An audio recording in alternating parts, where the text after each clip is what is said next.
let's continue the video, students. We are doing the we are going to take the mass percentage of the amount of that solute which is required to make the 20% solution.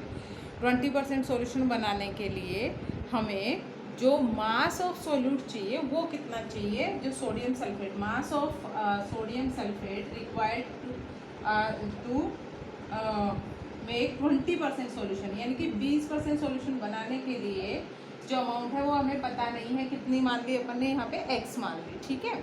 अब इसके बाद हम क्या करते हैं, मास of solution, तो solute plus solvent, और हमें जो सॉल्वेंट जो दिया हुआ है वो कितना है 100 ml ऑफ वाटर। तो ये कह रहा है कि 100 ml वाटर में कितना अमाउंट ऑफ सोडियम सल्फेट चाहिए होगा जिससे कि जो सॉल्यूशन है वो हमारे पास कितना बन जाए, 20% बन जाए। तो अमाउंट हमारे पास ऑलरेडी दे रखी है, तो हम क्या निकालेंगे, ये तो हमारे पास हो गया सोल्यूट, जो x है हमें पता ही नहीं है। इसके बाद हम बात कर रहे हैं किसकी, सॉल्यूशन की। सॉल्यूशन मतलब सोल्यूट प्लस सॉल्वेंट, ठीक है। सोल्यूट हमारे पास कितना है, x है, सॉल्वेंट कितना है हमारे पास 100 ग्राम है, ठीक है। तो ये अपन ने यहाँ पे लिख दिया सोल्यूट प्लस सॉल्वेंट, यानी कि ये क्या आ गया हमारे पास, वैल्यू आ गई सॉल्यूशन की। अब जब हम इसको सॉल्व करेंगे तो हमारे पास x की वैल्यू हम इससे निकाल पाएंगे। x की वैल्यू हम कैसे निकालेंगे, इसको आगे सोल्व करके देखते हैं अपन।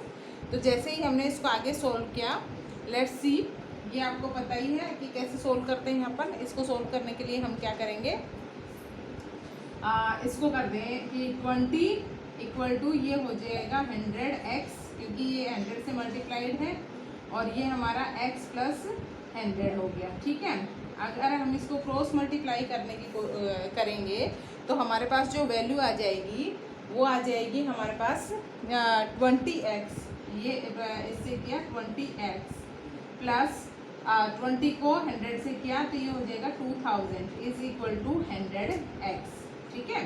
अब हम क्या करते हैं, 2000 और इसको क्या करेंगे, 100x है, इसमें ये 20x माइनस कर देंगे, तो हमारे पास जो वैल्यू आ जाएगी वो कितनी आ जाएगी, 2000 इज इक्वल टू 80x। तो x की वैल्यू हम निकालते हैं, तो हम कैसे निकालते हैं, x इज इक्वल टू, यहाँ पे आ जाएगा, इससे निकालेंगे तो x की वैल्यू निकालेंगे तो क्या हो जाएगा 2000 अपॉन 80, ये हमारे पास क्या आ जाएगा, x की वैल्यू आ जाती है। तो इसके लिए जैसे ही हम इसको सोल्व करेंगे तो हमारे पास जो आंसर आएगा वो कितना आ जाएगा, देख लो यहाँ पे 8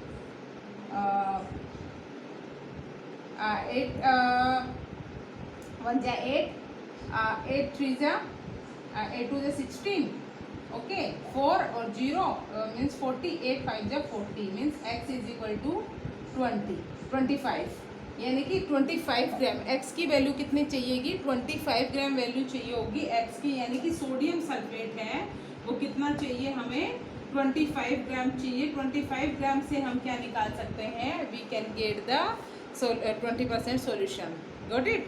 सो this is the answer of this question. 20% हमें ऑलरेडी बनाने के लिए कितने अमाउंट सोल्यूट की चाहिए, तो ये डिफरेंट टाइप का न्यूमेरिकल हो गया उस पर बेस्ड।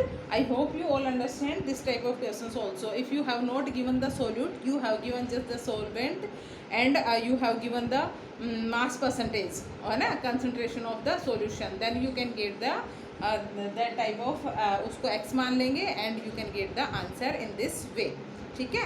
तो ये हमारा न्यूमेरिकल हो जाता है। अब इसके बाद और देख लेते हैं हम, मीन्स हर तरीके से हम जो भी है सोल्यूट निकालना है, सॉल्वेंट निकालना है, जो भी है उसको हम निकालने के लिए हर तरीके से न्यूमेरिकल सोल्व कर सकते हैं इसमें। नेक्स्ट हम देखते हैं, how much water should be mixed in 20 ml of alcohol to so as to obtain 12% alcoholic solution, ठीक है।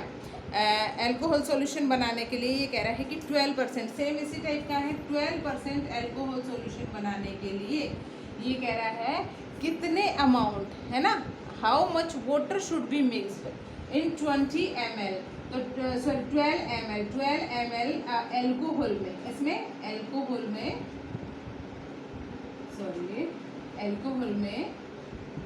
12 ml एल्कोहल आपके पास ऑलरेडी दिया हुआ है, ठीक है। इसमें कह रहा है कि कितना ml वाटर हम डिजोल्व करें कि हमारे पास इतनी परसेंट में इतना परसेंट जो है वो मास ऑफ सॉल्यूशन आ जाए, ठीक है।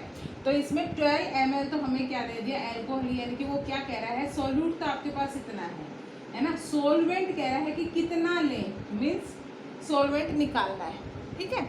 तो हम सोलवेंट को क्या मान लें यहाँ पे, solvent is equal to X. Solvent हमारे पास क्या हो जाएगा, एक्स हो जाएगा, एक्स मान लिया है हमने।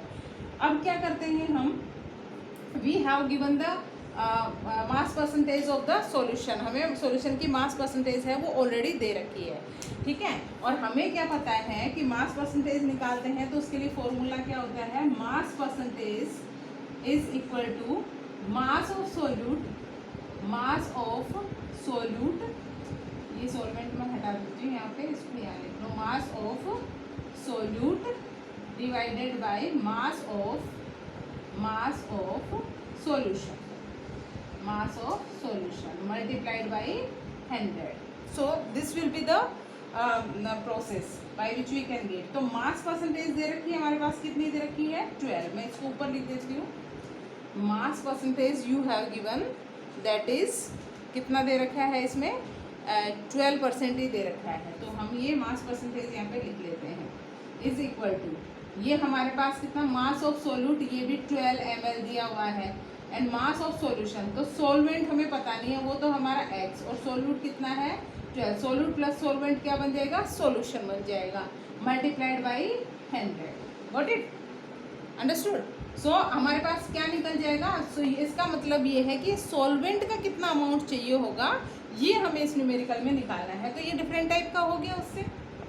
लेट्स सी, अब इसमें अपन क्या करेंगे, अपन इसको भी सिंप्लीफाई कर लेते हैं। ये 12 हो गया, 12 को 100 से किया, 1200 अपॉन x प्लस 12, ठीक है। इसको अपन क्या कर लेंगे, क्रॉस मल्टीप्लाई करेंगे। इसको क्रॉस मल्टीप्लाई किया तो ये हो गया 12x प्लस 12 को 12 से करेंगे तो 144 आ जाएगा। इसके बाद ये हमारे पास आ गया 1200। अब अपन क्या करें, 12x की वैल्यू है ये इधर ही छोड़ देते हैं, और ये हमारे पास 1200 माइनस 144 कर देंगे, ठीक है। तो ये आ जाएगा 12x इज इक्वल टू, है ना, 144 इसमें से अगर माइनस करेंगे तो ये 56 है ना, 1056, इसमें आई थिंक 44 जोड़ेंगे तो ये हो जाएगा 1200। तो x इज इक्वल टू, ये हमारे पास आ गया 156 अपॉन, इसको ऊपर करके लिख रही हूँ मैं, थोड़ा इसको ऊपर कर देती हूँ, आई होप यू अंडरस्टैंड। ये देखो, ये 12x इज इक्वल टू हमारे पास आ जाएगा 56, और x इज इक्वल टू अगर हम इसको सोल्व करेंगे तो ये 1056 अपॉन 12 में आ जाएगा। Got it. तो ऐसे आ रहा है हमारे पास वैल्यू, हम इसको सोल्व कर देते हैं। जब हम इसको सिंप्लीफाई करेंगे तो सिंप्लीफाई करने पे हमारे पास जो फाइनल आंसर आता है वो आता है 88 ml। कितना आएगा, 88 ml। तो ये हमारा आंसर आएगा। आप इसको सॉल्व करके देख लेना अपने तरीके से इजी वे में, तो आप ये फाइंड कर लोगे कि हमारे पास कितना बच जाता है, ठीक है। तो ये हो गया हमारे पास इसका आंसर। तो मीन्स हमें सॉल्वेंट कितना चाहिए होगा, सॉल्वेंट हमें चाहिए होगा 88 ml। इसको एक बार 88 को 12 से मल्टीप्लाई करके देख लो, ये आ जाएगा 8 और 8, यस,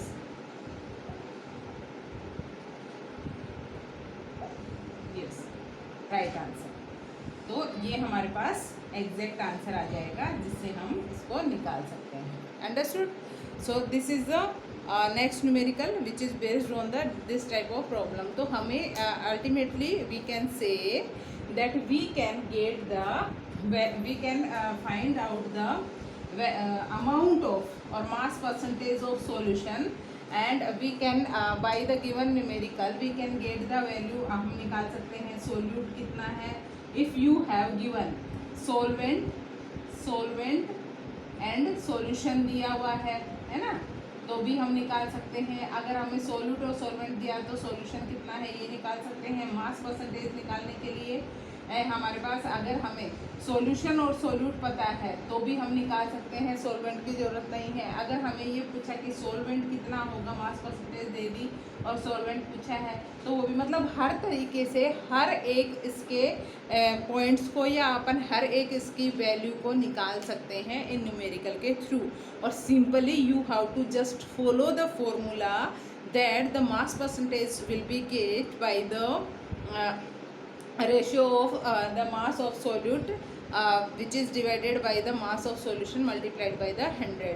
और अगर हमें वो वैल्यू दे रखी है तो जहाँ जहाँ जो वैल्यू दे रखी है we have to put them there, and after that if value is not given to, you can assume as a x, and after that you can solve like the mathematical problem. जैसे mathematical problem हम solve करते हैं वैसे हम इसको solve कर देंगे।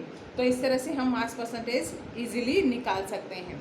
तो इसमें इस चैप्टर में जितने भी पॉइंट्स दे रखे थे, जितनी चीज़ें दे रखी थी, ऑब्वियसली वो हमने ऑलमोस्ट कर ली। इसमें आपने ये देखा था कि प्योर और इम्प्योर सब्सटेंस के बारे में अपन ने देखा था, उसकी जो टेक्निक्स डिफरेंट थी वो देखी थी कि सेपरेशन जो है पार्टिकल्स का, पार्टिकल्स में से वो सेपरेशन कैसे किया जाएगा। उसमें से तुमने देखा था सॉलिड का, सॉलिड के अंदर अगर मिक्सचर बनाते हैं तो अलॉयज़ हमने एग्जांपल देखे थे। तो अलॉय का इंट्रोडक्शन इतना ही हुआ था कि अलॉयज़ क्या होते हैं, alloys are made by the mixing of 2 और मोर एटम्स टुगेदर, है ना।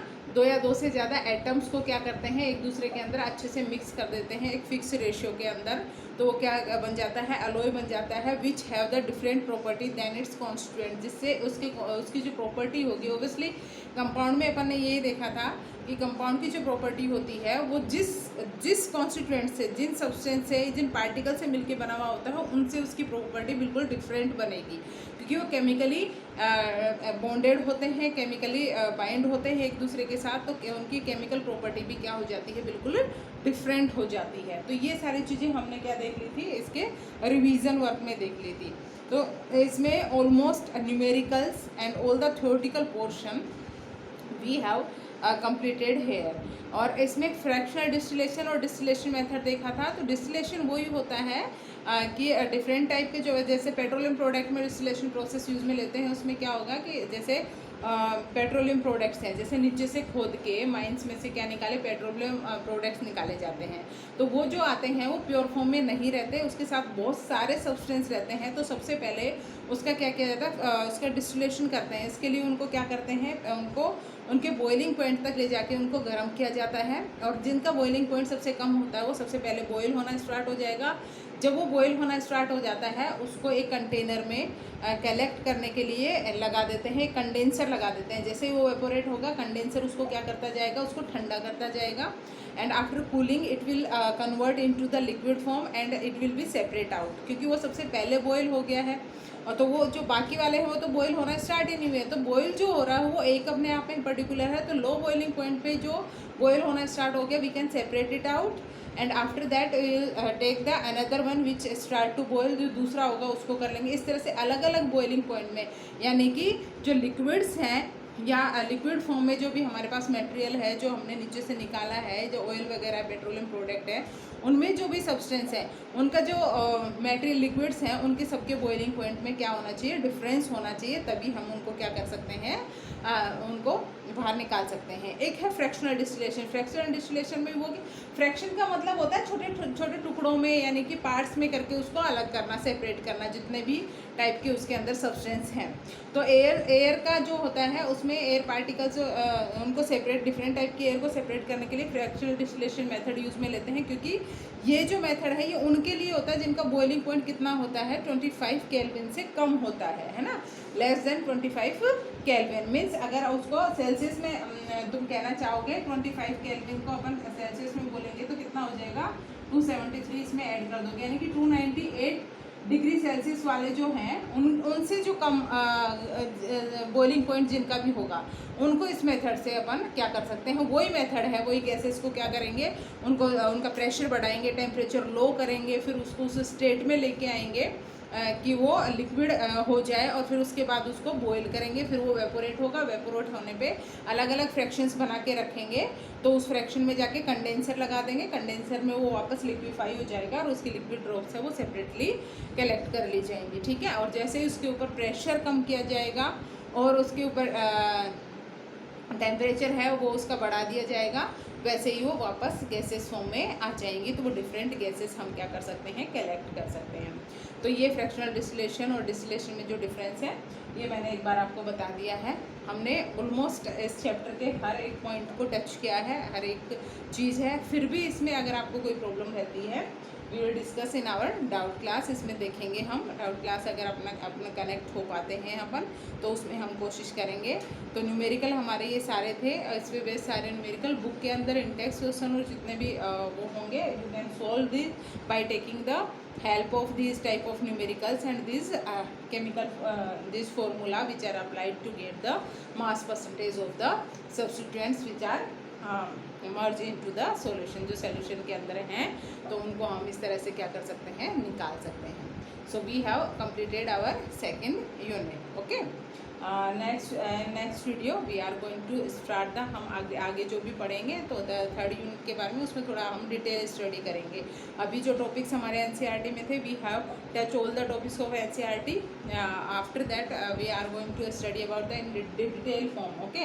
सो this is your homework for the next unit, that you have to learn at least 1 to 20 elements, है ना।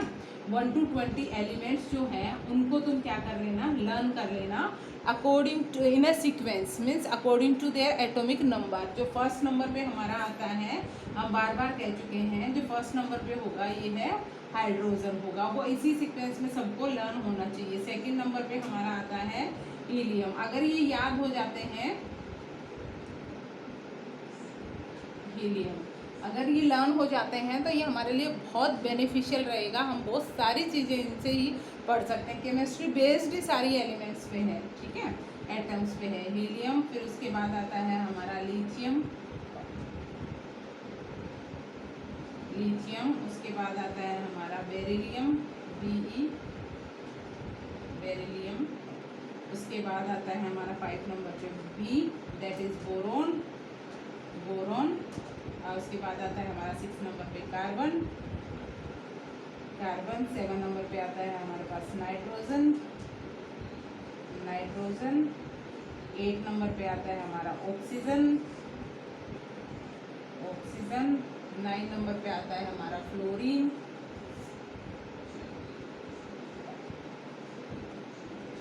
That is F। 10 नंबर पे आता है हमारा neon, that is Ne।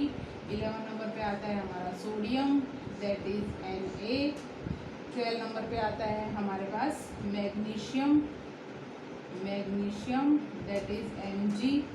13 number पे आता है हमारा aluminium, the symbol of aluminium Al। 14 number silicon, the symbol of silicon is Si। 15 number is sulphur, that is S। 16 number phosphorus, that is P। 17 number chlorine, that is Cl। 18 number argon, that is Ar। 19 number potassium, that is K। 20 number calcium, okay। So Ca, these are the names and symbol of these elements। to understand the chemistry और other parts, हम थोड़ा सा detail में इसको study करेंगे। You have to just learn these things. पहले आप इनको याद कर लो, बाकी जितने भी एलिमेंट्स हैं 118 हैं, उनको याद करने की मैं आपको ट्रिक बताऊंगी, जिसके बेसिस पे हम बाकी के लर्न कर सकते हैं। लेकिन अभी 9th लेवल पे हमारे सिलेबस में ये है ताकि हम इनके बेसिक्स को समझ सकें, है ना। हमने इसको कर लिया था लेकिन फिर से हम इसको करेंगे। तो ये सारी हमें क्या करनी है, you have to revise these all things for the next video। So prepare yourself for the next video। I hope you all understand all the things which are discussed here, okay। and you have to do the numerical। I will provide the problems and you have to do in your notebook। हमें ज़्यादा से ज़्यादा इसको करना है और आप कर सकते हो easily। तो ये इस चैप्टर के कुछ न्यूमेरिकल्स हैं, वो मैं आपको प्रोवाइड कर दूंगी। कुछ आपको क्वेश्चंस दिए थे, you have to learn the question which you have to given through that notes की फॉर्म में जो भी आपको दे रखे हैं वो आपको ज़्यादा से ज़्यादा लर्न करना है, क्योंकि हर एक question have the different type of reason and have the another type of problem, so you have to learn more things about that related topic. तो जो भी अपने को मिलेगा उस रिलेटेड टॉपिक से बहुत ज़्यादा चीज़ें हम सीख सकते हैं। तो आपको क्या करना है, उसको कंटिन्यूटी में स्टडी करना है, and after that you have to do the all, you can solve all the problems which are given there, and you have to recall for the further unit, so you have to learn these all things. Okay, so thank you.